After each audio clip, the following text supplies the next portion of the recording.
Whatever anyone might have expected from a debate on Gaza in the House of Commons tonight, it is fair to say it was probably not the absolute shambles that transpired. An Opposition Day debate on a ceasefire quickly descended into scenes of chaos, with Scottish Nationalist MPs and some Conservatives staging a walkout in apparent protest at the Speaker, Sir Lindsay Hoyle.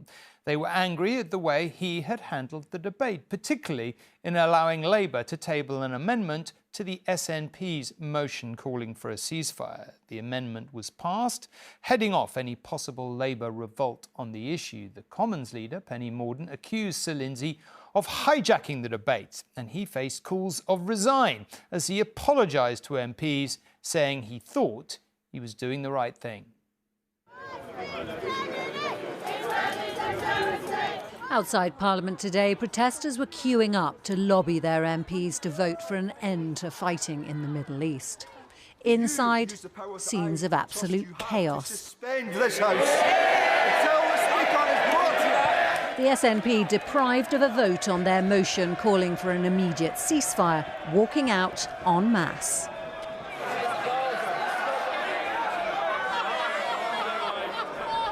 The government, unhappy too, had withdrawn their cooperation in protest at what they saw as the Speaker giving an unfair advantage to Labour. The government does not have confidence that it will be able to vote on its own motion. For that reason, the government will play no further part in the decision this House takes on today's proceedings. And the blame laid squarely at the Speaker, Sir Lindsay Hoyle's door, after he broke with tradition and allowed Labour the chance to put forward their own amendment calling for a ceasefire. He hauled back in to apologise. I thought I was doing the right thing and the best thing, and I regret it and I apologise for how it's ended up.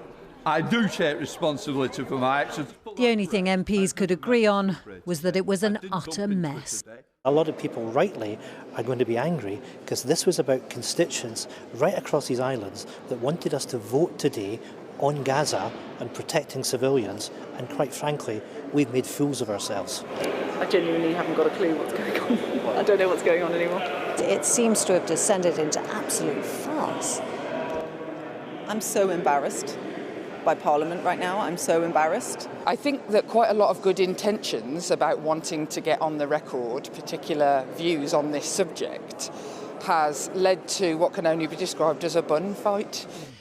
One of the many ironies of the day is that there isn't much separating the SNP and Labour position, who are both now calling for an immediate ceasefire. Labour supports an immediate humanitarian ceasefire, a stop to fighting by both sides now. And a day that looked like it was going to cause another rebellion within Labour ended with their motion for a ceasefire passing. Can I just make a point of order that actually the amendment in the name of the Leader of the Opposition was this evening passed unanimously. But on an issue that matters so much to so many at home and abroad, the House of Commons has shown itself utterly incapable of rising above petty politics. OK, well, in a moment we'll speak to Robert from his Peston studio in West London. But first, let's just go to Romilly, who was in the House of Commons this evening. Romilly, look, we're supposed to be one of the leading democracies in the world. I think most people watching this will have been embarrassed by the scenes this evening. I mean, what on earth happened? What was it like being there? Well, Tom, I was speaking to some of the people in the queue here earlier who'd come to lobby their MPs to call for a ceasefire, who were saying that they hoped that Parliament would speak with one voice today and send a clear message. They certainly didn't manage that.